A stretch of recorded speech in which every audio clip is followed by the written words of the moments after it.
Еднаш добре дојдовте во Македонското собрание. За нас е навистина чест да ве имаме денес тука како членови на Комисијата за одбрана и безбедност.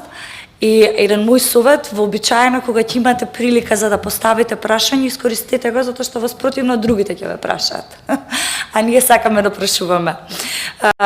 Не за џабе или залудно често знаат да кажат дека пратениците говорат многу или знаат да ја окупираат говорницата. Меѓутоа мене ме интересира навистина како пред се потомци на Војната академија, дали истовремено ги следите активностите кои што впрочем тука се во собранието, се случуваат во собранието, а се исклучително важни кога станува збор за безбедноста и колективниот мир. Имено, еве јас нема да бидам како вас професор и овој пат да ве испрашувам, но мој совет е секогаш и вие да бидете вклучени или да бидете активни, особено на едни вакви настани, од причина што можете навистина како информации да добиете од прва рака што значи легислатива или законодавство во делот на тоа што е веќе ваша идна професија. Па еве од практично искуство ќе ми дозволите да ве информирам или да ве запознам доколку не го следевте буквално изминативе 2 дена што се случуваше во Македонија. Имено ја имавме честа за прв пат во Македонското собрание да се одржи постојаниот комитет на парламентарното собрание на НАТО. Што значи тоа? Во Македонија беа собрани и се одржа состанок помеѓу сите шефови и заменици шефови на делегации од парламентите на земјите членки на НАТО и разговара за безбедноста, разговара за хибридните закани, разговара за дезинформациите, разговара за климатските кризи како идни предизвици и така натака, меѓутоа и нормално во фокус Украина и нашата делегација, парламентарната делегација, која што ја предводи, впрочем исто така поранешен генерал чином, господинот Ковачки, како шеф на делегација и заменик шефот на делегацијата, остварија средба и со шефовите и замениците шефови на делегацијата на Соединетите Американски држави. Впрочем, овие теми кои што ви ги спомнав беа во главен фокус, но и како Македонија понатака ќе има поддршката впрочем од Соединетите Американски држави во градењето на нашиот кредибилитет како земја членка на НАТО. Оваа година, знаете дека наполнивме 5 години од членството во НАТО и ние навистина сме горди на успехот, но впрочем и вие, како што знаете, вашиот процес не само што застанува со формалното образование во рамките на вашата служба, исто така ќе се надоградувате, секој ваше знаење, секој успех, впрочем ќе придонесе и ние да се чувствуваме горди како земја на нашата армија, односно земја членка на НАТО и впрочем овие средби или ова што го кажав прв пат да го имаме впрочем овој постојан комитет навистина беше сериозен успех. Ви споменав претходно, јас бев заменик член во делегацијата на парламентарното собрание на НАТО и впрочем тоа парламентарно собрание представува линк помеѓу парламентите на земјите членки на НАТО и самата НАТО алијанса, заради тоа што впрочем парламентите се тие кои што треба да ви помогнат во усогласување на вашата легислатива со НАТО стандардите и вредностите. Истовремено денес имавме Комисија за одбрана и безбедност и нешто што верувам во иднина исто така ќе ве засегне во вашиот професионален ангажман. Од мај месец Македонија ќе продолжи со испраќање на представници во воената мисија Алтеја во Босна и Херцеговина, заради тоа што ја слушнавме дека имаме тука представници. Впрочем, денеска утрово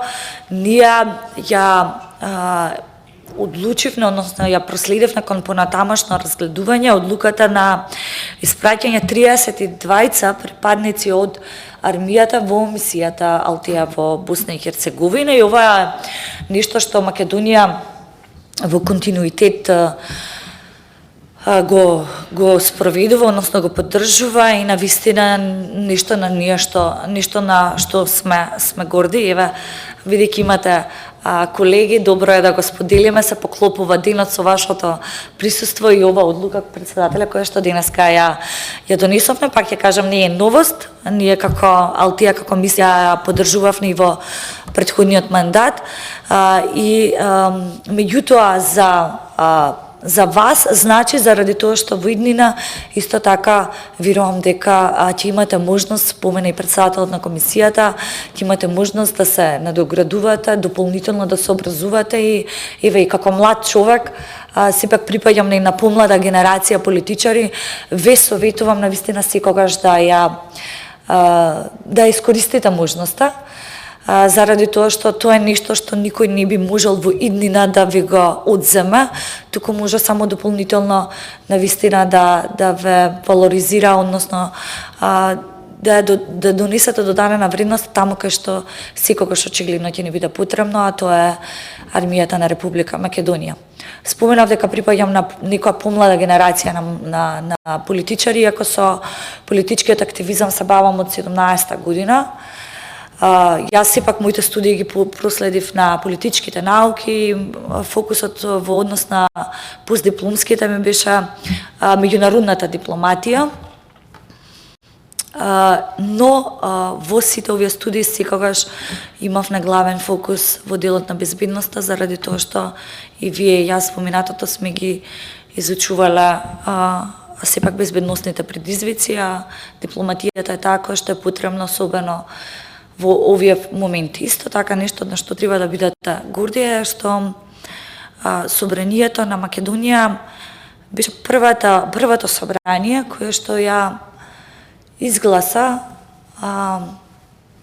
или еве да кажеме ја ратификуваше декларацијата во која што ние осудивме руската агресија врз Украина. И ние бевме меѓу првите, ако не, собранија или парламенти во светот би рекла, кои што донесе на таква одлука во истовремено многу тешки времења за нас како мандат, како пратеници од тој мандат, од првиот мандат, во време на ковид криза. Меѓутоа се соочи светот со оваа агресија и ние бевме првото собрание на кое што вие би требало и ние како земја членка на НАТО сакаме чисто да потсетиме и да ја потенцираме. Бевме први кои што ја осудивме руската агресија со носење на таа декларација во собранието. Јас ја завршам тука со само една порака која што ја испраќам кон сите млади пред се кои што доаѓаат во собранието. Ние имаме чисто средби со студенти во овој смисол од различни универзитети. И како млад човек чинам дека е многу важно заради тоа што имаме должност да говориме за модерен патриотизам. Модерниот патриотизам тоа значи да се образувате, да вложувате во себе, но истовремено истото тоа знаење и вредностите кои што ги носите да ги вложите во земјата од каде што доаѓате, од каде што потекнувате и чисто велам каменот се тежи на местото. Ќе имате можност да појдете надвор, исто како јас, исто како моите колеги, но имаме должност кон пред се државата, кон татковината, да дадеме свој придонес во градењето на едно подобро општество и во една просперитетна и поразвиена држава. И мојот апел и како пратеничка е до вас да вложувајте максимум во себе, искористите ги сите можности кои што ќе ви се укажат во вашиот професионален развој, но верувајте, тоа ќе го навистина забележите каде и да појдете, дека добро е да бидете дома и заради тоа што и каменот се тежи на местото, но сите ние овдака сме потребни како млада генерација за да изградиме едно подобро и поквалитетно општество за сите нас. Уште еднаш ви благодарам што сте тука во собранието. Се надевам ќе се видиме. Ви благодарам и на поканата да ве посетиме и пред да председателот ја затвори комисијата, искористите можноста да ето, поставите некои прашања, ако ве инспириравме со претходните воведни обраќања. Ви благодарам на вниманието.